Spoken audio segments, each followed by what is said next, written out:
கடலூர் மாவட்டம் புதுச்சத்திரம் அருகே கடற்கரையில் இருதரப்பினரிடையே ஏற்பட்ட மோதலில் மேலும் ஒருவர் கைது செய்யப்பட்டிருக்கிறார்கள். அண்மை தகவலை நாம் பார்த்துக் கொண்டிருக்கிறோம். ஏற்கனவே ஒருவர் கைது செய்யப்பட்ட நிலையில் தற்போது மேலும் ஒருவர் கைது செய்யப்பட்டிருக்கிறார்கள். கூடுதல் விவரங்களை எமது செய்தியாளர் அக்பர் அலி வழங்க கேட்கலாம். வணக்கம் அக்பர் அலி, இந்த கைது நடவடிக்கை தொடர்பான கூடுதல் விவரங்கள். வணக்கம் திவ்யா. கடலூர் புதுச்சத்திரம் அருகே கடற்கரைக்கு வந்த பெண்கள் உள்ளிட்டோரை தாக்கிய வழக்கில் முக்கிய குற்றவாளி கைது செய்யப்பட்ட நிலையில் மேலும் இருவரை போலீசார் கைது செய்துள்ளனர். தலைமறைவாக உள்ளவர்களையும் தேடி வருகின்றனர். கடலூர் மாவட்டம் குறிஞ்சிப்பாடி அடுத்த மீனாட்சிப்பேட்டை பகுதியைச் சேர்ந்த பெண்கள் தங்களது உறவினர்களோடு புதுச்சத்திரம் அருகே உள்ள பெரியகுப்பம் கடற்கரை பகுதிக்கு பொழுதுபோக்கிற்காக வந்தனர்.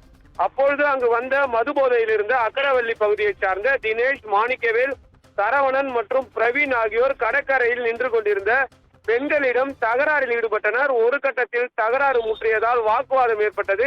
இந்நிலையில் அவர்களுடன் வந்தவர்கள் மற்றும் அங்கிருந்த சிலர் தகராறில் ஈடுபட்ட போதை ஆசாமிகளை தட்டி கேட்டதால் ஆத்திரமடைந்தவர்கள் திடீரென்ற தாக்குதலில் ஈடுபட்டனர். பதிலுக்கு இருதரப்பும் ஒருவருக்கொருவர் கடுமையாக தாக்கிக் கொண்டனர்.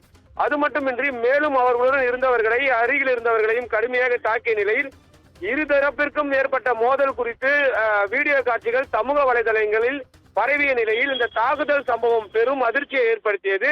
இதனையடுத்து வீடியோ காட்சிகளை கொண்டு புதுச்சத்திரம் காவல்துறையினர் விசாரணையில் ஈடுபட்ட நிலையில் இச்சம்பவம் தொடர்பாக பாதிக்கப்பட்ட பெண்மணி கொடுத்த புகாரின் பேரில் புதுச்சத்திரம் காவல் நிலையத்திற்கு வழக்கு பதிவு செய்யப்பட்டு இவ்வழக்கில் முக்கிய குற்றவாளியான தினேஷ் கைது செய்யப்பட்டார். இந்நிலையில் மேலும் இருவர் தற்போது கைது செய்யப்பட்டுள்ளார்.